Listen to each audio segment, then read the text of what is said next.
Vamos a ver si es que está conectándose correctamente. ¿Sí? Ya, empezamos a transmitir.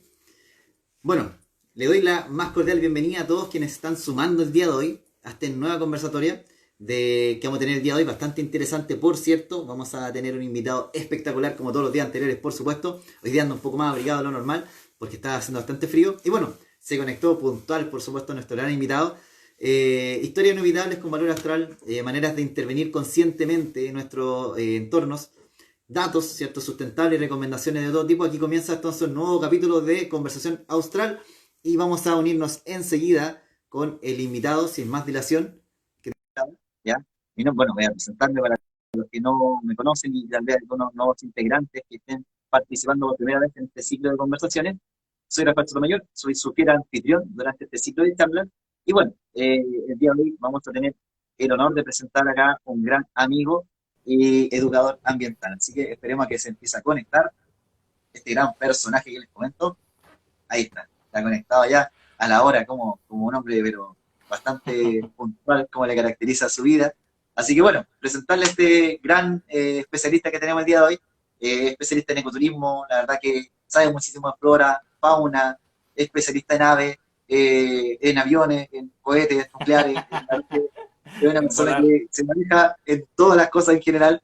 Es un poseedor de un oído envidiable. Yo creo que es de las pocas personas que he escuchado, que he visto, que escuchan el sonido de una ave y enseguida, un tío que, anda, pero todo el día detectando, es como un radar humano. Así que es un cofundador, por supuesto, de Fundación Planificable, con quien tengo el gusto de conocer, una fundación que se dedica a la difusión de distintas especies nativas también. Tienen pero una línea editorial hermosísima, yo les recomiendo que sigan la página, por supuesto, la página web, el Instagram, el Tinder, todo lo de planificable es bueno, por supuesto. Y mencionarle que estamos con su cofundador, que le está haciendo la mención, por supuesto, y no es nada más ni nada menos que don Andrés Escobar Gaviria. Así que un aplauso de para terminar. Muchas gracias, maestro, por estar acá. ¿Cómo está ahí, Andrés?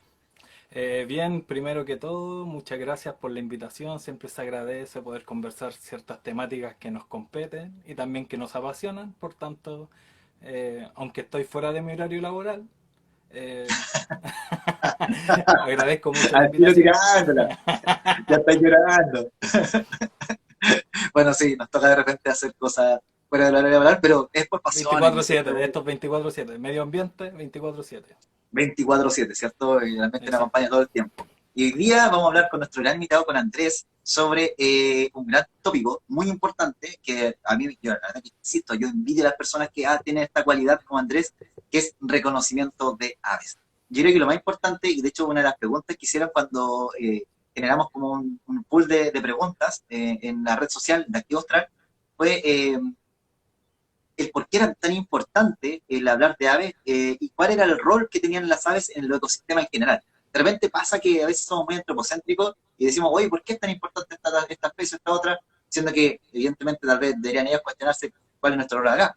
Pero a nivel ecosistémico, o el rol que puede cumplir también en la urbes o en distintos lugares, ¿cuál sería el rol que cumplen las aves tal vez en el ecosistema, querido Andrés? Claro.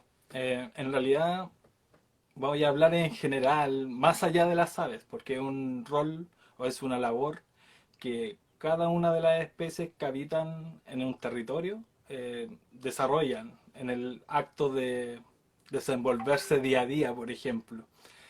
Eh, el papel de la ave es fundamental y vamos y tenemos diferentes grupos de aves que la verdad es que todas tienen un rol súper específico a nivel de que podemos comprender que hay diferentes relaciones entre aves, entre otras especies con las aves. Entonces, por ejemplo, tenemos las aves que se alimentan de semillas, ¿ya? En donde estudios afirman que al momento de que un ave digiere una semilla, la probabilidad de que esa semilla germine es mucho más alta que si bien cae del árbol y no pasa por ningún ser vivo esa semilla. Por tanto, y ahí hay temas, o sea, hay un montón de temas que el ave también la descompuso o gastó un poco esta semilla, más encima como la eliminó por su cloaca, viene con muchos nutrientes, por tanto la efectividad que esa semilla pudiese brotar o germinar es bastante elevada y eso le hace muy bien a nuestra biodiversidad de especies de flora nativa, por ejemplo. Claro. Hay otras especies de aves que son carnívoras, es decir, que se alimentan de otras especies, de aves y de otros animales, son rapaces. También son grupos ahí que separamos dos grupos grandes que son los diurnos y los nocturnos, que tienen estrategias de caza. Ahí Rafael está mostrando material gráfico que nosotros desarrollamos en la Fundación para la Hermoso, Difusión María. de la Biodiversidad.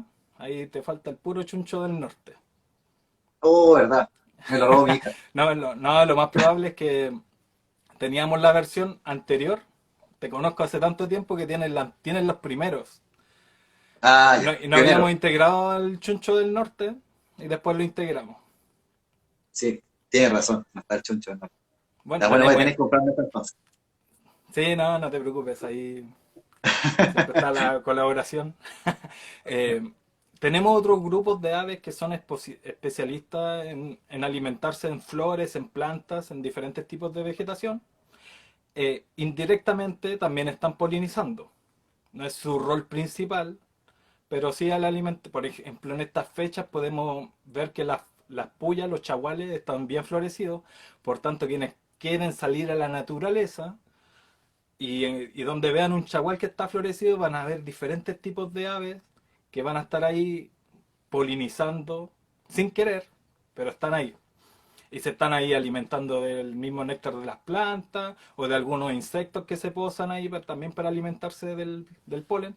Por tanto, también tenemos un proceso de polinización súper potente y las vamos a ver que, por ejemplo, el tordo, que es completamente negro, lo vamos a ver paseando ahí con la cabeza toda amarilla y ahí aparecen un Sí, montón de preguntas que te empiezan a mandar fotos como loco, oye, mira, una especie nueva, ¿no? Y son todas las especies que están manchadas con polen y en esta fecha es exacto donde sucede eso.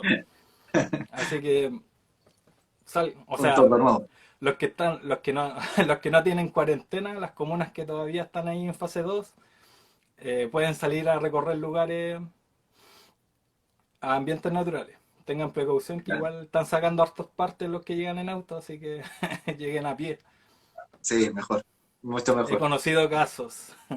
Sí, yo también he visto casos cercanos también. Así que hay que tener un poco ojo con eso.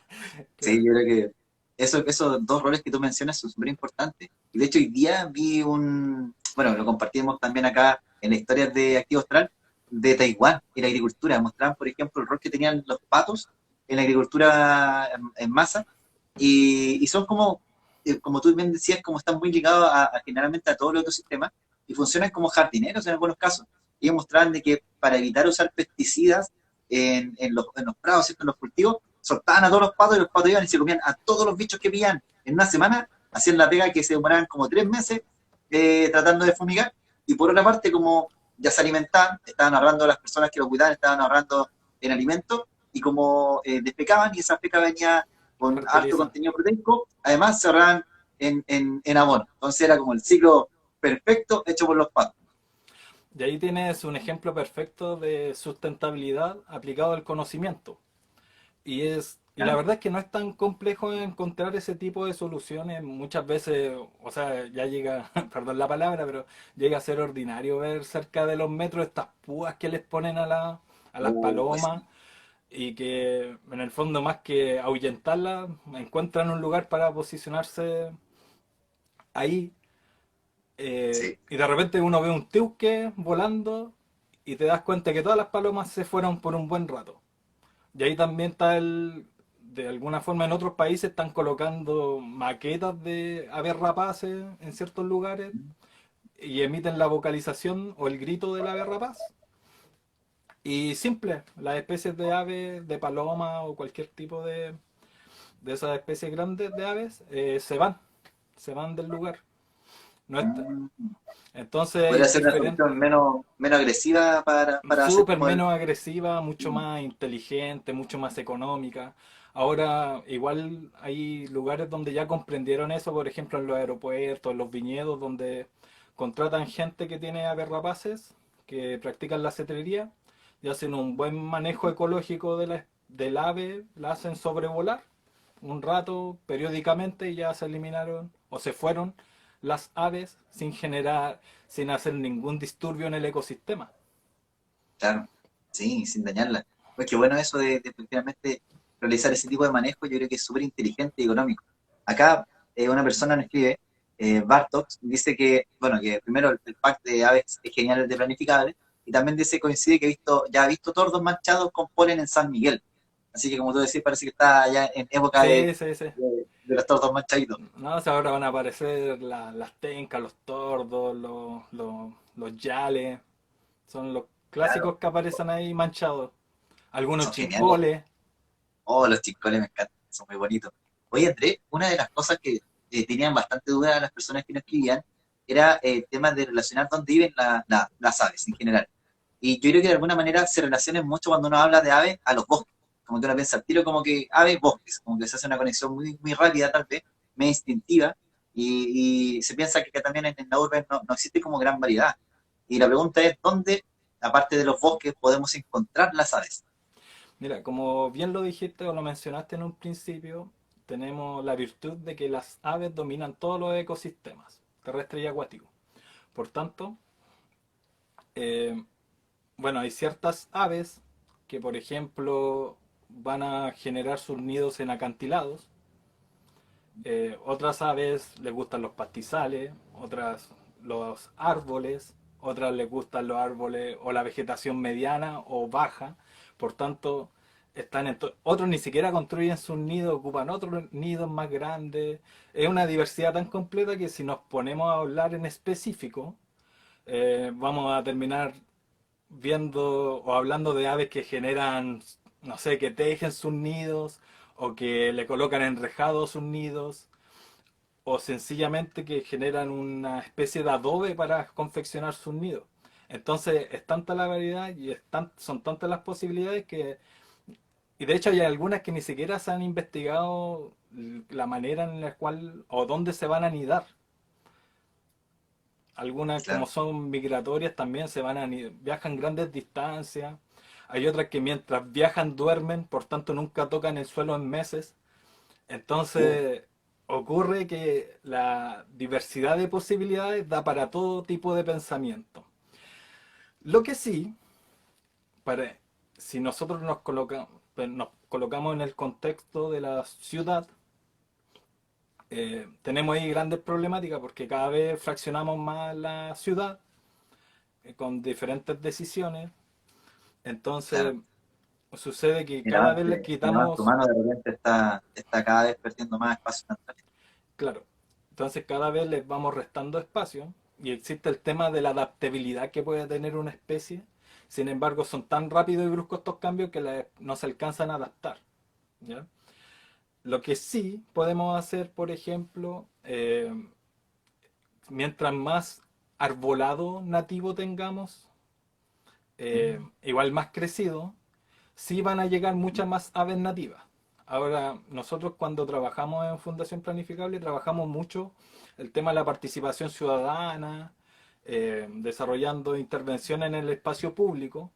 Por tanto, siempre hacemos, cuando con las comunidades recorremos ciertos entornos, avistando aves o avistando lo que se quiera o lo que encontremos, siempre nos damos cuenta que, por ejemplo, los parques y plazas que más palomas tienen, por ejemplo, son las que menos arborización tienen. Mientras las que están muy densas en arborización, prácticamente no tienen palomas. La- y las que, por ejemplo, las que poseen piletas, siempre tienen golondrinas, mientras las que no tienen piletas no poseen golondrinas. Entonces igual uno puede, de acuerdo a diferentes factores, determinar qué especies pueden encontrar en el espacio público, de acuerdo a las plazas o las parques, en un mismo entorno, en la misma, tal vez en diferentes plazas de la misma comuna van a encontrar diferentes especies de aves. Claro, sí. Entonces, la verdad que es increíble eso de que el ave está en todo el ecosistema, se puede pillar desde el bosque, desde el urbe, desde la montaña, alta montaña, Claro. del desierto, puede encontrar aves, puede encontrar incluso en la costa. Y me gustaría hacer un mensaje también, tomando algunas fundaciones como Fundación Sidemar, de que como estamos ya llegando a épocas que son más calentitas, veranitos, tener mucho cuidado con las dunas. Las dunas son súper importantes, son lugares donde nidifican muchas aves, y se da mucho esta actividad del jipeo, que le dicen jipeo, yo no entiendo que genial tiene eso, de ir a mover los jeeps, ¿cierto? En estos lugares donde actualmente son dunas, donde crecen aves que, como tú decías, que algunas son muy importantes, migratorias, qué sé yo. Entonces el llamado sería como a tener cuidado con esos espacios, a tal vez no ser tan egoísta y pasar sobre todo tipo de especie que se encuentra ahí. Y bueno, tener esa consideración, por supuesto, de Sí, disfrutar de los lugares, pero cuidar. ahí igual nos encontramos una problemática interesante de abordar en el sentido de que eh, no hay una equivalencia o alguna entidad, mejor dicho, competente que pudiese fiscalizar en el momento. Claro, Entonces, y obviamente por un tema de recursos, un tema de lo que, lo que, los que hacen jipeo, motocross o diferentes cosas, tampoco tienen sus espacios, otros espacios creados para ellos, y tampoco la ley, o sea, sí, la ley restringe, pero no fiscaliza.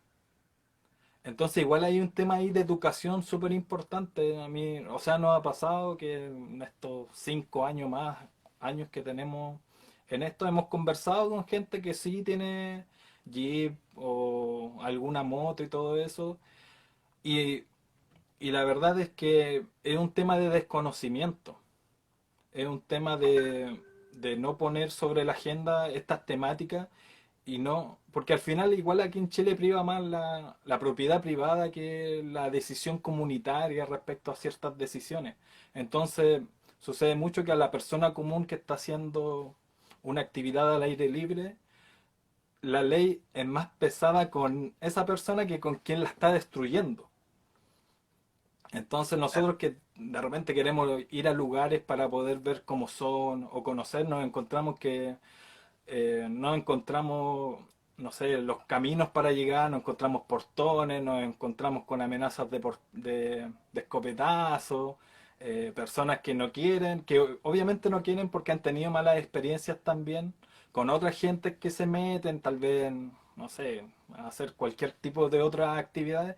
Por tanto, lo que nosotros como educadores ambientales o entidades que están de la sociedad civil, que trabajamos en el entorno, tenemos que hacer un llamado a desarrollar prácticas que tengan que ver con el cuidado de la naturaleza, la valoración de la naturaleza y no las que consideren algún daño permanente en ella. exacto.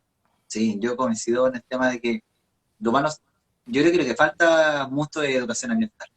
Mucho, mucho, mucho. Y de alguna forma yo creo que podemos convivir con todas las especies que nos circundan, con todas con las que nosotros cohabitamos.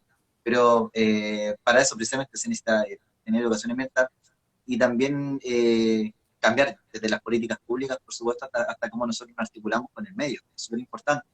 Y dentro de eso, yo creo que el conocer para poder preservar es súper importante porque de repente, como tú mencionas, uno hace estas actividades, pero es por desconocimiento, quizás ese jipero no sabe que existe el nido ahí y tal vez la forma en que uno se lo dice no es la correcta porque es distinto cuando uno a veces tiene una conversación y dice, mira, sabe que este lugar son sectores donde están nidando ciertas especies, entonces ten cuidado a ese instinto de repente punitivo de, oye, pero ¿cómo soy así? Y qué sé yo, y llegar a los peyorativos.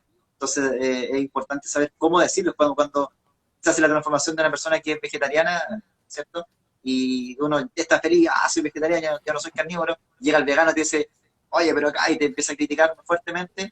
Creo que la crítica muchas veces sin el lado constructivo te hace retroceder más que avanzar. Entonces Sí, es falta, importante en tener realidad, ese cuidado. hoy día, hoy día tuve una entrevista X, pero con una persona que trabajaba en un ministerio.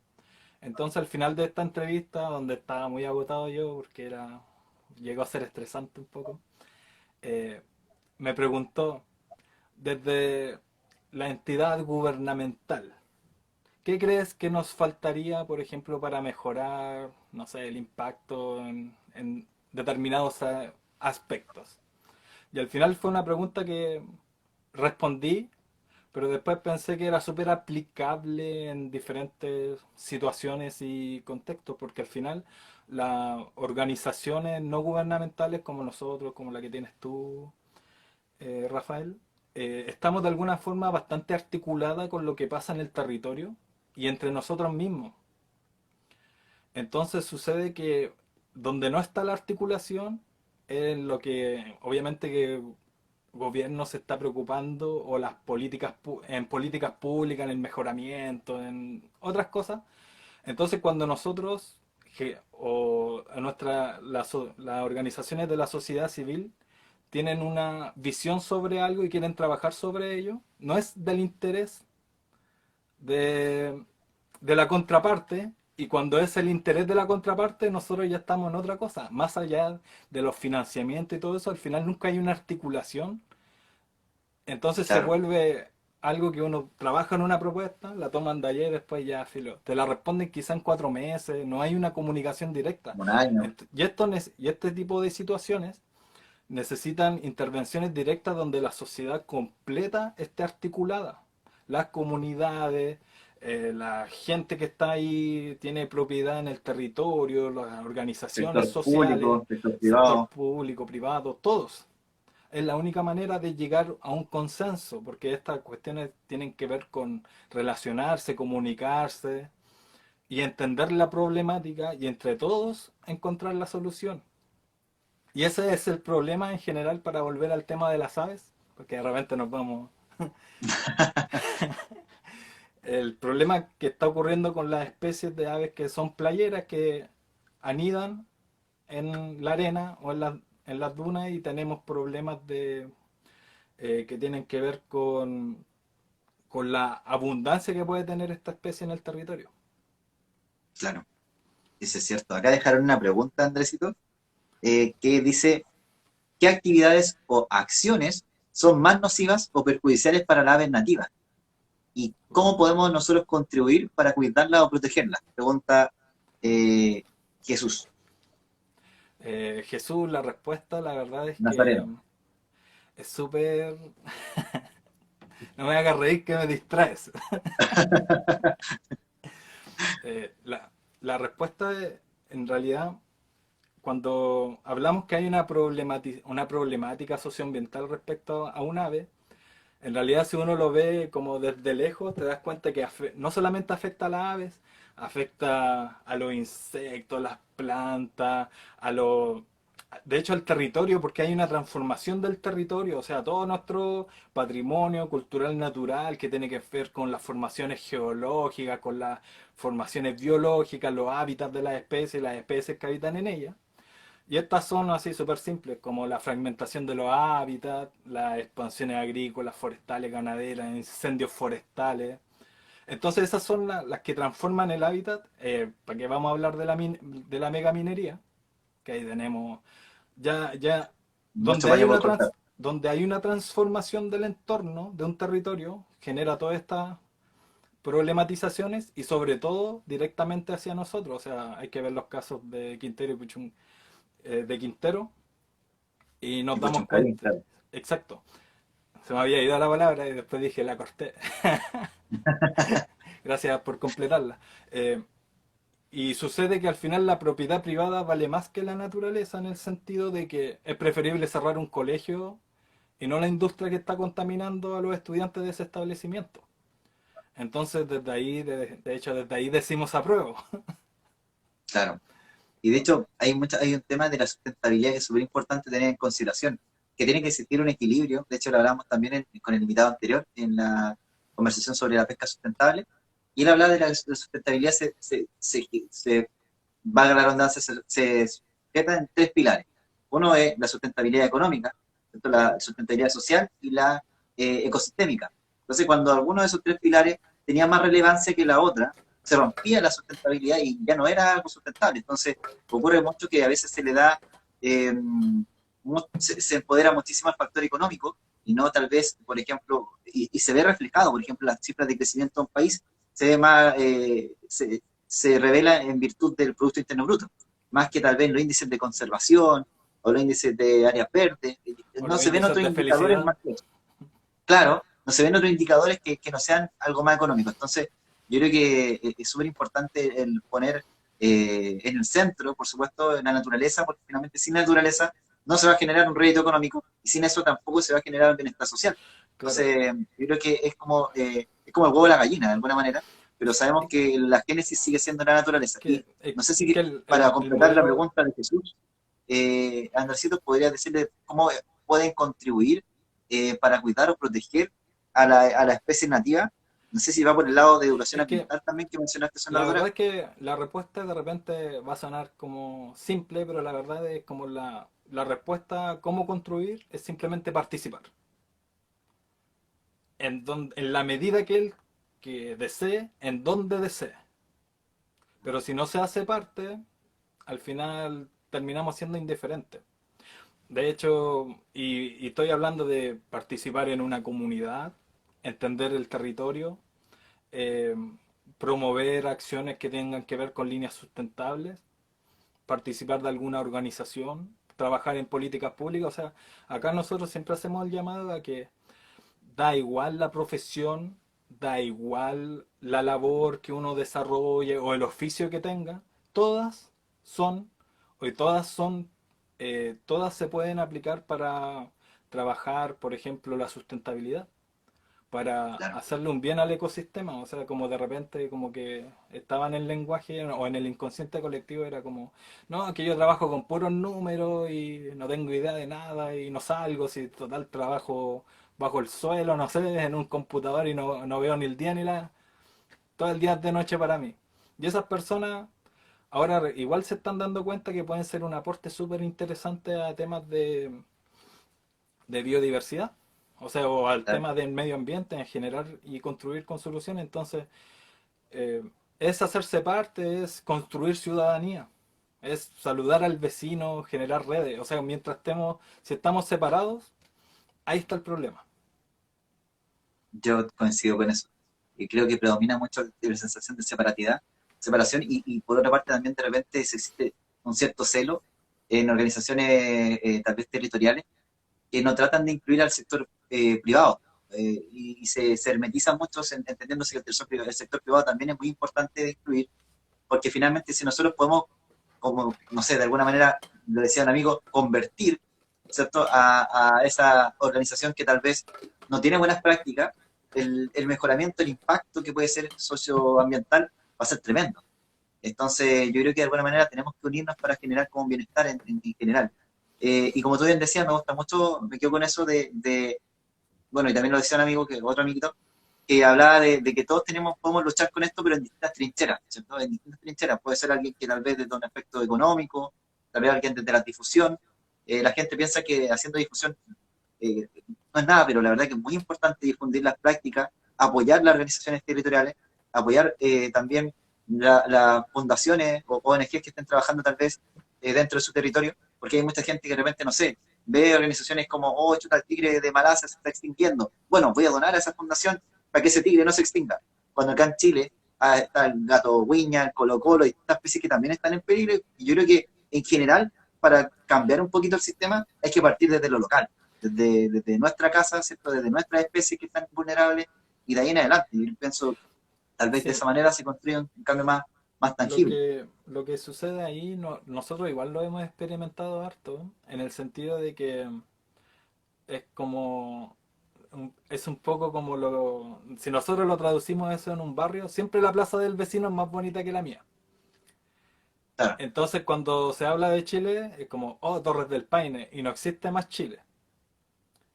Entonces, para nosotros, por ejemplo, en la labor que nosotros desarrollamos en Fundación Planificable, cuando queremos dar una experiencia al aire libre, nosotros siempre tenemos esta, esta visión interna que decimos, si vamos a recorrer la plaza, tenemos que hacer sentir a la comunidad que está visitando su plaza es como Torres del Paine. O sea, qué gradientes de valor le otorgamos a ese territorio desde su arbolado, sus visiones tradicionales, la cultura, cómo le generamos pertenencia e identidad con el territorio. Porque cuando nosotros desde la educación podemos hacer eso, ahí recién esta persona que tal vez está mirando más para afuera, hacia la Amazonia, o hacia, no sé, el arbolado de Alaska, lo que sea, se va a centrar en su territorio, va a pensar en su territorio. Entonces es súper interesante dar vuelta a esa visión que yo no la encuentro negativa, si en el fondo todos tenemos alguna sensibilidad con el entorno, hasta los que nosotros decimos que la destruyen, ¿ya? El Sí, tema es que prima más la conveniencia económica antes de la conveniencia común y la sustentabilidad de cierto territorio. exacto. Sí, coincido completamente. Y bueno, retomando un poco el tema inicial, que es el reconocimiento de aves, hay hartas preguntas porque reconocer aves no es algo tan sencillo.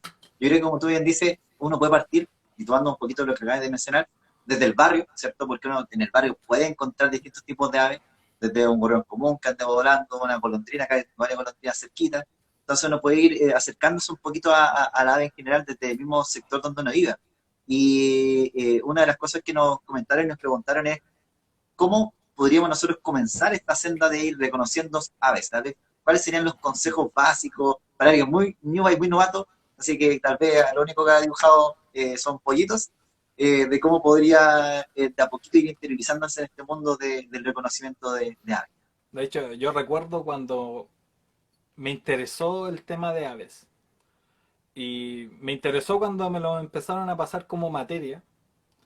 Y resultaba que para mí todo era la misma especie que no sabía cuál era. O sea, yo no, de verdad que yo no notaba la distinción de patrones de colores o patrones de vuelo.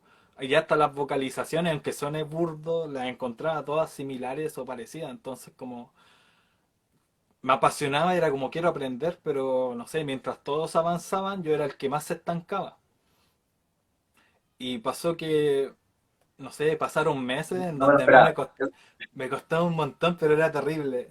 Me llegaba a frustrar y tenía miedo y se venían las evaluaciones y el terreno y era atroz. Y como que algo pasó, no sé si en mi cerebro o algo pasó cognitivamente, que de Te un día salieron para plumas, otro, así.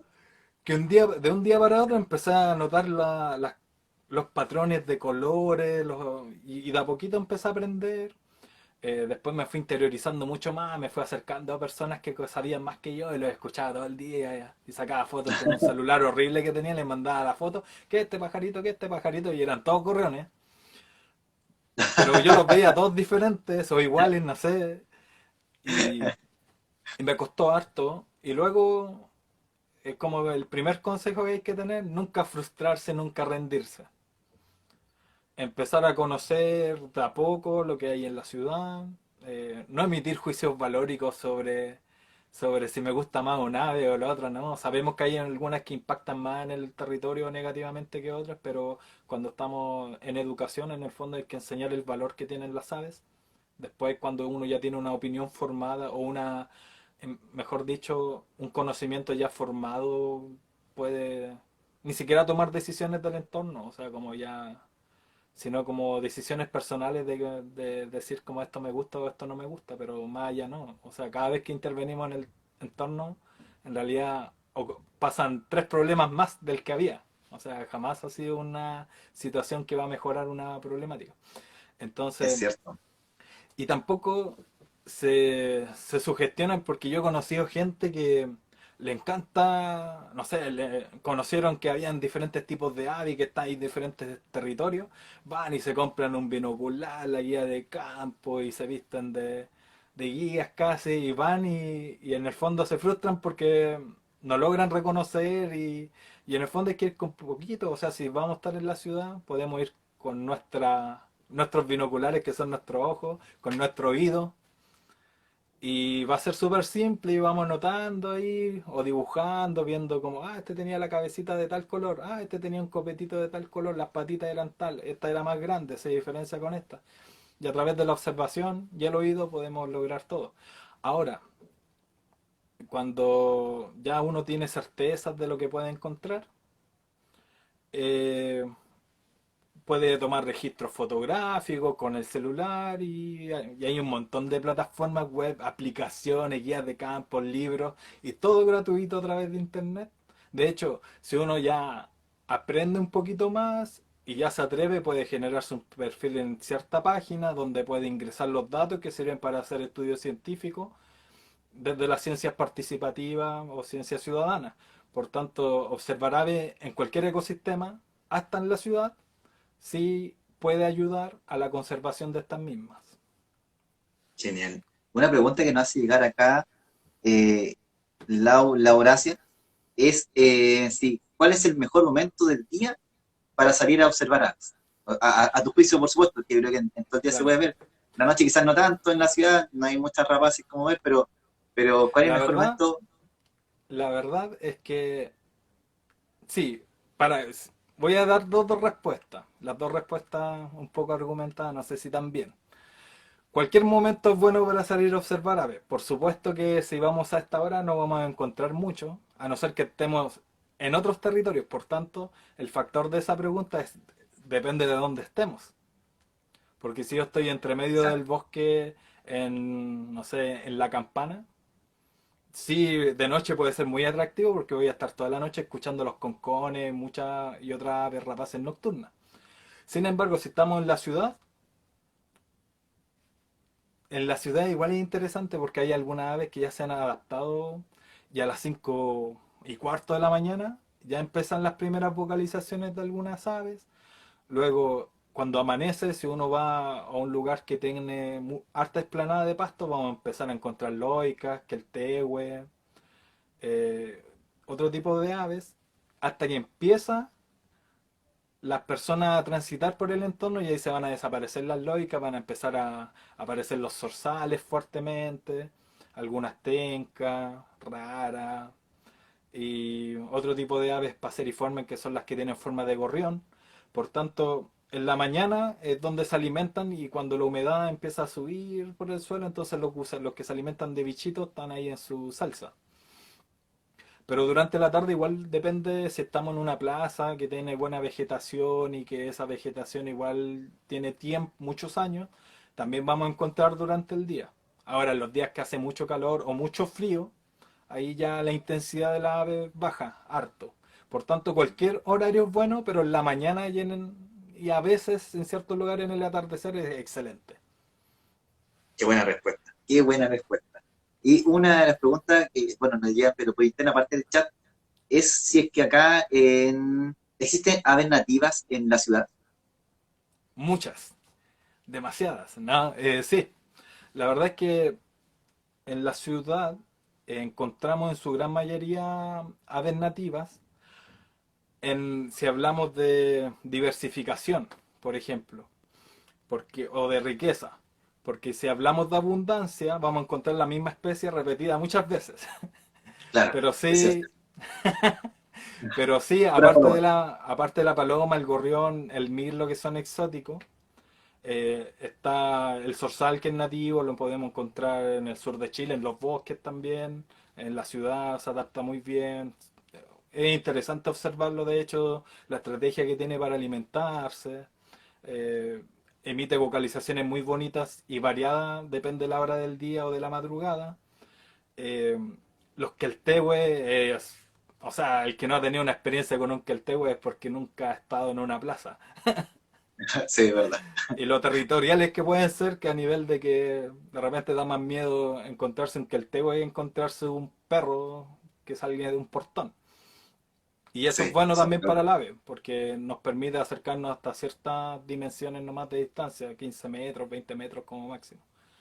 Eh, Aves nativas también tenemos el tiu, que muchas veces si nos dedicamos a mirar mucho el cielo ya, aparte Más que arriba, nos gritan por ahí alguna otra cosa, andáis pajareando, todo eso, que sí, uno anda pajareando, tal cual. eh, podemos ver que, no sé, pasan otras aves rapaces de mayor tamaño, a veces, o sea, la verdad es que uno como anda preocupado de las aves todo el día, uno encuentra una diversidad totalmente potente en la ciudad de acuerdo a los horarios, o sea, hay avistamientos.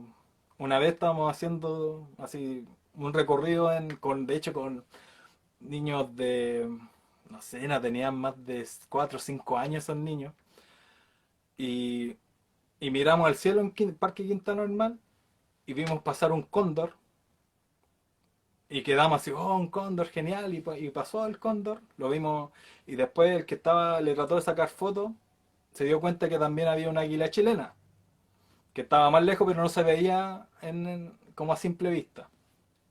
Y nosotros nos reíamos porque estábamos con niños totalmente chiquititos y que no se estaban emocionando igual que nosotros, po, porque no cachaban que esas especies son difíciles de encontrar en la ciudad.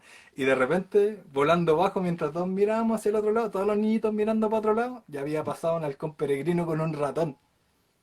Oh, Súper cerca, po, y ahí quedaron vueltos locos porque quedaron viendo el ratón más que el ave. Porque sí les impacta el ratón, porque hay una cuestión que las mamás o los papás siempre le hablan de los roedores, los ratones y todo eso. Entonces eso les más genera más cultural. impacto. Sí, pues es como algo que un ratón Mm. todos arrancan, pues. ¿Cachai? Sí, Entonces, Doña Florinda, todo. y fortuito en Quinta Normal, o sea, que pase eso de nuevo, imposible. Entonces, y ahí ya tenemos tres especies nativas, súper interesantes y difíciles de encontrar, que los vimos todos en un mismo minuto. Y en la ciudad, claro, que es lo que Y nos en la preguntan. ciudad, Claro, es muy lamentablemente que importante. esos pequeños no eran más grandes para haber entendido la importancia de esos avistamientos y para el registro. Claro, súper importante eso. Y una cosa de las que nos preguntan también es bueno, hablar sobre la diferencia que existen de repente entre la misma especie, porque dicen que, por ejemplo, ver a un cóndor hembra, a un cóndor macho, pueden tener distintas diferencias físicamente. Claro. Entonces, acá preguntan de qué significa el dimorfismo sexual en la especie, en las aves en particular, y si eso guarda relación con esta actividad de ir reconociendo la especie o ir reconociendo aves en general. De hecho, es súper interesante la pregunta en el sentido de que podemos ver cuando algunas especies nomás presentan las diferencias entre machos y hembras, que se le llama dimorfismo sexual, que hay una distinción visual, que nosotros podemos diferenciar las especies y hay diferentes tipos de dimorfismo sexual en el sentido de que hay unas que son muy marcadas, tan, tan marcadas y diferentes que podríamos considerarlas que son especies diferentes, pero no, es el macho y la hembra. Por lo general, en el mundo de las aves, el que tiene las diferencias de colores llamativos y plumajes mucho más exacerbados y tonalidades de colores y cantos mucho más pronunciados son los machos, quienes tienen que hacer la labor de atraer a la hembra. Y no solamente ese dimorfismo marcado desde lo físico, también en las labores. Porque muchas veces es el macho el que tiene que construir el nido y tiene que construirlo bien. Sucede mucho con los chercanes que aunque aniden en cavidades, ellos tienen que llenar esas cavidades con palitos que tienen ciertas dimensiones, ciertas características, y lo van llenando. Luego llega una hembra, mira para adentro y se va porque no le gustó la manera en que armaba su casa. Y así Oh, pueden ir en muchos intentos esta especie de ave para que tenga una efectividad reproductiva en la temporada de reproducción. Entonces es súper interesante visualizar los dimorfismos sexuales. En cambio hay otros que el macho prácticamente es igual a la hembra y cuesta un montón diferenciarlo, aunque uno de repente ya cuando ya tiene más calle, por ejemplo, observando aves, se da cuenta, el más gritón ya debe ser el macho, está llamando a la hembra. Pero ahí no hay mm, que confundirse porque muchas veces cuando uno se acerca a un pajarito emite vocalizaciones de alerta. Es como te dice, para. Si claro, das otro paso más, me voy volando. Entonces es interesante comprender o observar o interesarse respecto al dimorfismo sexual de las especies. sí, Y guarda uno, relación también con la distinción. y es súper importante algo, cuando uno está empezando, y de hecho hasta nosotros mismos que ya llevamos años, ya nos da lo mismo si nos equivocamos en diferenciar un macho, una hembra, o cuando vemos de lejos, esa debe ser tanto. O sea, le sacamos una fotografía mala y después en el computador vemos qué especie era. Como que igual hay que perderle, para aprender a ver, hay que perderle mucho el temor a equivocarse. De hecho, es una de las sugerencias que siempre doy. Equivóquense, digan aberraciones, no importa porque es el ejercicio de practicar. Claro. Y en ese ejercicio de alguna manera autocorregirse o de buscar finalmente una respuesta más adecuada, se genera más conocimiento. De hecho, hace poquito Claro, me tocó hacer un taller antes de estar haciendo este conversatorio, de huerto. Y cuando uno hace la pregunta, usualmente de repente los adultos ya tenemos más dentro de nuestro comportamiento este miedo de opinar, este miedo de tal vez tirarnos con cualquier respuesta, porque el sistema muchas veces educacional, también está ligado a la educación mental, por supuesto, castiga mucho a las personas por equivocarse. ya sea con calificaciones, con una nota, con lo que sea. Exacto. Entonces, vamos tomándole miedo a decir una opinión y bueno, eso no es positivo para nada. Los niños de repente no hacen una pregunta y te responden 1000 barbaridades, pero esas son 1000 barbaridades geniales porque son su interpretación del mundo. Entonces, yo creo que ese llamado que tú hacías, Andrés, es súper importante para identificar aves, que es relájense, identifiquen, que esto sea como una actividad de juego, una actividad entretenida, que puede conectar pues, precisamente entre las personas, entre el barrio donde vivimos y generar identidad. Y una pregunta que teníamos también en base a eso, de ir jugando, de ir conociendo mediante el juego todo, sabemos que los jóvenes hoy en día están muy, muy pegados al teléfono celular, al computador, ¿cierto? Dentro de muchas cosas, por supuesto, pero ahora con la pandemia como que se ha incrementado un poquito más porque estamos más encerrados. Ahora volviendo un poquito ya, como ya estamos progresivamente volviendo ya a la calle y varios bares somos los que echamos de menos un cerrito o un trekking y hemos subido de peso incluso, dicho sea de paso, estando en la casa, ya hablábamos nosotros anteriormente de eso, que significa estar a la moda, por supuesto, quienes no escuchan, están a la moda, quienes lo haya pasado. Y ¿existe alguna aplicación tal vez móvil o página web bueno, alguna plataforma que sea gratuita o que nos sirva para poder complementar esta afición por ir reconociendo aves que tú conozcas, que nos puedas recomendar? Sí, Dicho sea de sí. paso, que tú ya sabes que nosotros, usted sí o sí, el invitado tiene que irse con una recomendación con amor acá, sí o sí en este programa, así que si nos puede dar una recomendación sería pero 100% valorable.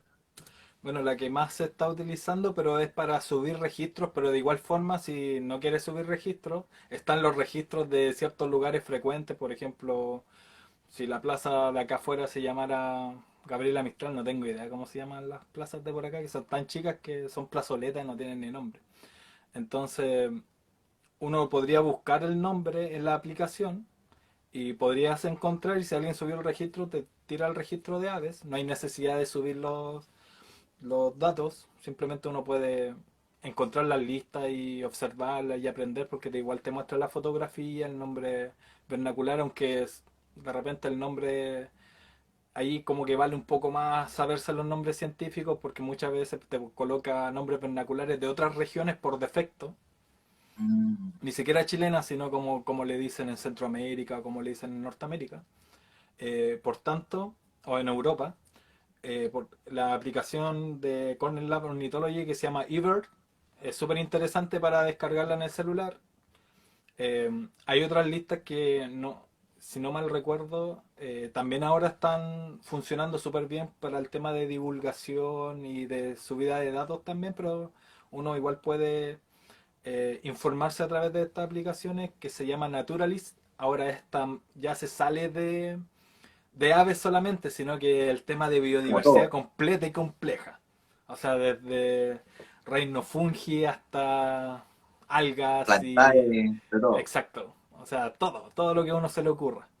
Y está bastante interesante porque es completa. Sí. Ahora, en encontrar, ahí hay que dedicarle tiempo. Como a toda aplicación hay que dedicarle mucho tiempo. Eh, Hay otras que también son de Chile, de hecho se me acaba de ir, la tenía el nombre, se me fue, pero se me va a ir a acordar en unos minutos, a no ser que Rafael se acuerde, esta app chilena que apareció hace poquito, o sea, no hace mucho, pero tampoco hace tanto. Yo caché una que se Eh, llama, bueno, una página que aves nativas chilenas, súper fácil de reconocer, que ahí muestran eh, harto las aves en general y muestran también la vocalización que tienen, como las descripciones de ellos, la morfología, el crecimiento, es como una página más que una aplicación, exacto.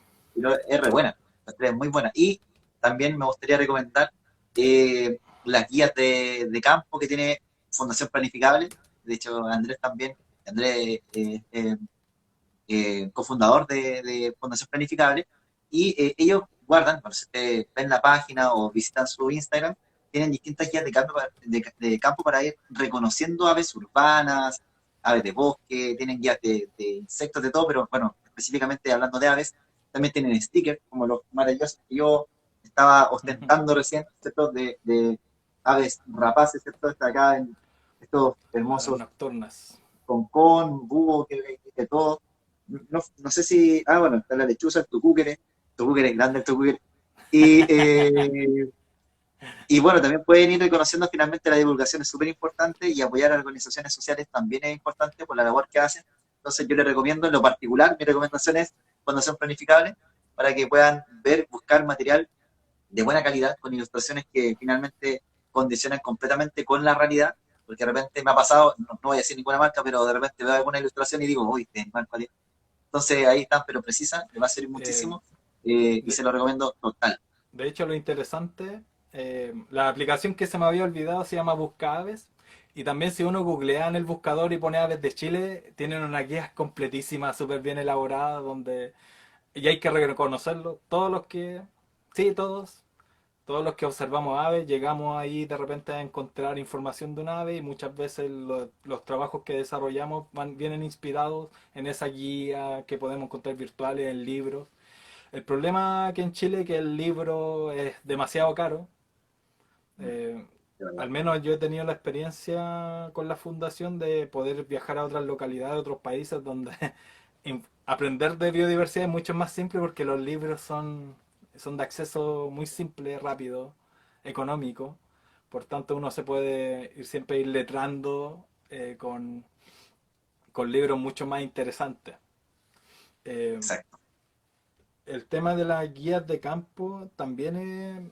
Yo siempre hago la invitación a toda la gente que está también practicando observación de aves y aprendiendo, agarren una hoja y empiezan a dibujar la ave y le colocan el nombre común o el que preguntaron y aunque no se sepan el nombre, invéntenle el nombre y hagan sus propias guías de campo. Es un ejercicio súper interesante para que nunca más se te olvide una ave y después y después cuando pasa el tiempo y la revisé y uno la revisa y dice, oh, coloqué dos especies diferentes y eran la misma, oye, el nombre que le inventé acá no tenía nada que ver. Sí, es súper interesante. Yo hice varias Qué buena veces ese actividad. ejercicio. Mientras aprendía ave, todavía tengo guardada una que hice del humedal de Batuco. Y hay unos errores súper buenos, así como en vez de playero de Bair, le puse playero de barro. Y más encima era un chorlo de collar, así como que lo dibujé súper mal. Entonces, es un ejercicio fabuloso para poder aprender a hacer sus propias guías de campo. Y quién sabe que después si a uno le interesa la temática va desarrollando las guías de aves. Asimismo lo hicimos nosotros en Fundación Planificable cuando desarrollamos las guías de aves y cada vez le estamos poniendo muchas más gradientes que le otorgan valor desde lo didáctico, desde lo visual, desde cómo comunicamos y muchas veces cambiamos completamente esta propuesta de guías de aves porque lo trabajamos en cierta comunidad o con cierto perfil de profesionales, entonces hay diferentes intereses también de lo que uno está buscando, cómo potenciar eso y al final es eso, cómo diversificamos. ¿Sí? A mí cuando de repente me hacen las preguntas como, oye, apareció otra organización más que trabaja en aves. Y es como, genial, po. O sea, es fabuloso que suceda eso. Porque van a tener una visión diferente, van a impactar en un territorio que quizás estemos, pero yo no estoy llegando a ese tipo de vecinos o ese tipo de gente. Eh, Tienen otra didáctica, otros profesionales. Genial, se está diversificando. La idea es que si en la misma comuna, en la misma cuadra, hay 10 organizaciones, tenemos, tenemos Tremendo hecho cambio. la comunidad. O sea, ¿qué comunidad más segura que esa? Exacto. Yo creo que Entonces, me quedo mucho con ese mensaje tuyo y creo que hay que lo valorar. impregnas durante todo el conversatorio de que tal vez ver el mundo en clave de competencia es mucho más empobrecido que verlo en clave de mutualismo, de cooperación. Entonces, yo creo que siempre va a ser mucho más enriquecedor el ver la experiencia desde ese aspecto, desde la cooperación, desde el compartir, desde el conocer, ¿cierto? El sorprendernos y también de alguna manera el vivir y el hacer tan labores sin miedo, algunos por supuesto, al error, que es súper importante. Y me quedo con la actividad también de hacer una guía de campo personal, voy a hacer voy a etiquetar a Planificable cuando diga Y dibujos Kuma. háganla y ríanse. Sí. Y bueno, ahora, bueno, en colaboración con André y la producción de Activo Austral, tenemos un pequeño regalo para las personas que estén aún conectadas aquí. Es un pack también, me refiero a pack de aves, Para papás en las que zonas de tiene Chile. exactamente. Y para la persona que nos escriba actualmente, no sé, Andrés, si tú puedes tirarte alguna preguntilla alguna acotación, algo, para alguna Pregunta, de pregunta difícil o pregunta fácil. primera que sea una pregunta fácil, como son dos, y la segunda una pregunta difícil para ver quién se lo gana. Ya. Como estamos hablando de aves rapaces nocturnas de Chile, vamos a hacer las dos preguntas referidas a las aves rapaces nocturnas de Chile. Y tienen el internet a mano, o sea, no reclamen. El Google lo sabe todo. Menos Antes una teníamos a cosa que Caribe. menos una cosa que voy a preguntar. Ya, por ejemplo, ¿cuál es el ave rapaz nocturna más pequeña que tenemos en Chile? Ave rapaz Uh, nocturna, esa es la fácil. nocturno. Ya. Nocturna, nocturna. A ver, Barbás, ya saben, Una, primero una escriban cuál pista, es. una ¿Ya? pista. Tenemos 7 especies de aves rapaces nocturnas en Chile, que habitan y se distribuyen en Chile. Así que, ¿cuál es la más pequeña? La más Tiro, pequeña. Ya. Ahí, tiro la segunda. sí, tira la segunda, cara de palo. Sí, el primero y el Ya, segundo que responden. en realidad como que es una pregunta que podría considerarse como una actualización tal vez taxonómica, pero tampoco es tan actual. Pero simplemente escriban cuál es el nombre científico de la lechuza. Ya, perfecto. Entonces, primera pregunta es: ¿cuál es la guerra más nocturna más pequeña? Y la segunda, el nombre científico de la lechuza. De la Y lechuza. acá Vanessa responde por la primera pregunta, dice que es el pequeño, de la guerra más pequeño, ¿no? No, al agua. No, estuvo cerca. A mí no Dale, me vale, gusta tú decir puedes, que no, tú pero puedes. muy cerca, muy cerca, muy cerca. Bueno, aparece acá en la más pequeña. ¿A la guerra más pequeña? No, no está ahí. Ah, es la que aparece en la nueva versión. No, es que Ah, falta otra más. falta otra más. Faltan dos. Tiene solamente 5. Y son Qué 7. interesante. Mira, así que bueno, ahí estoy viendo. Creo que no hay muchas personas que se están atreviendo.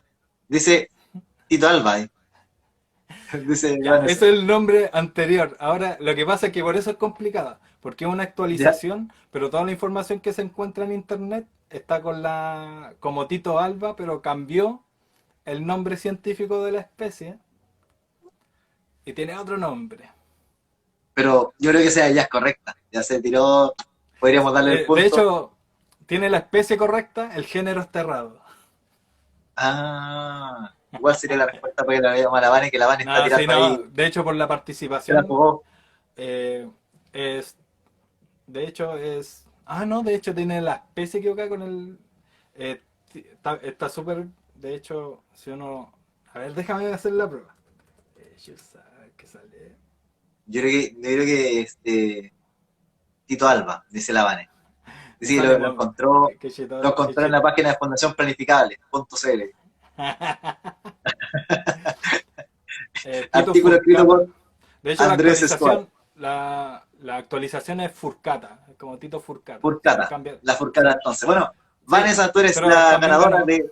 del set de aves de rapaces nocturnas y nos queda un minuto antes que se corte. Así que, bueno, Que, primero que agradecerte enormemente. El segundo lo vamos a dejar a quien escriba en los comentarios el nombre científico de la lechuza.